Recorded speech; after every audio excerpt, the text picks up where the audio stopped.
एक तरफ America B-2 bomber तैनात कर रहा है, दूसरी तरफ ईरान लगातार युद्धाभ्यास कर रहा है। एक तरफ अमेरिका ने ईरान के साथी यमन पर बमबारी तेज कर दी, तो दूसरी तरफ ईरान ने अंडरग्राउंड मिसाइल सिटी दिखा दी है।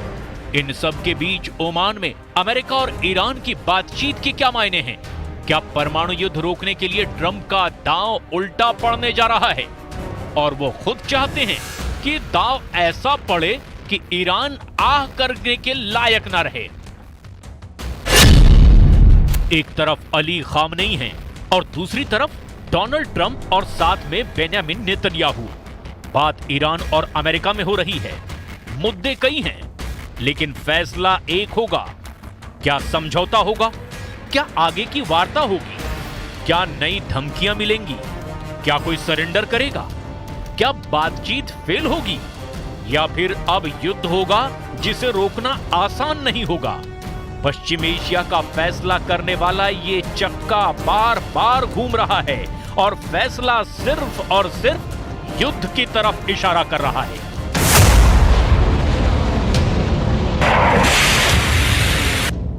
आखिर डोनाल्ड ट्रंप चाहते क्या हैं? अपने एयरफोर्स वन में सवार होने से पहले डोनाल्ड ट्रंप ने अपना मेडिकल चेकअप करवाया है। 78 साल के डोनाल्ड ट्रंप अमेरिका के इतिहास में राष्ट्रपति की शपथ लेने वाले सबसे बुजुर्ग शख्स हैं। वो दिखते बिल्कुल फिट हैं। लेकिन ट्रंप के मेडिकल चेकअप में हुआ क्या, इस पर सबकी नजर है। क्या ट्रंप को कोई बड़ा तनाव है? क्या इसकी वजह ईरान है और ईरान पर परमाणु बम बनाने वाला शक है? डोनाल्ड ट्रंप का फुल बॉडी चेकअप हुआ है। अमेरिका के Walter read national military medical centre में ट्रंप की जांच की गई। 5 घंटे तक ट्रंप के सैंपल लिए गए और उसकी जांच पड़ताल की गई। ये चेकअप अमेरिका और ईरान के बीच परमाणु मुद्दे पर बातचीत से ठीक पहले हुआ है। ऐसे में सवाल ये है कि क्या ट्रंप किसी टेंशन से घिरे हुए हैं?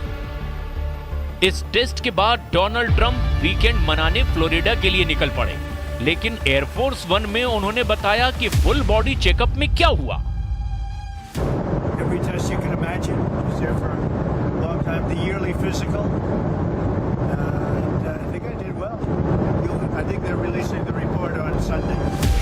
ट्रंप को डॉक्टरों ने कुछ सलाह तो दी है ताकि उनका तनाव कम हो। याद कीजिए ये तस्वीरें जब 13 जुलाई 2024 को ट्रंप की हत्या की कोशिश हुई। गोली उनके कान को छूते हुए निकल गई थी। पेंसिल्वेनिया में डोनाल्ड ट्रंप के मर्डर की कोशिश हुई थी। तब वो राष्ट्रपति पद के लिए चुनाव प्रचार कर रहे थे। तब उनकी किस्मत ही थी कि वो बाल बाल बच गए थे, क्योंकि गोली उन्हें छूकर गुजरी थी।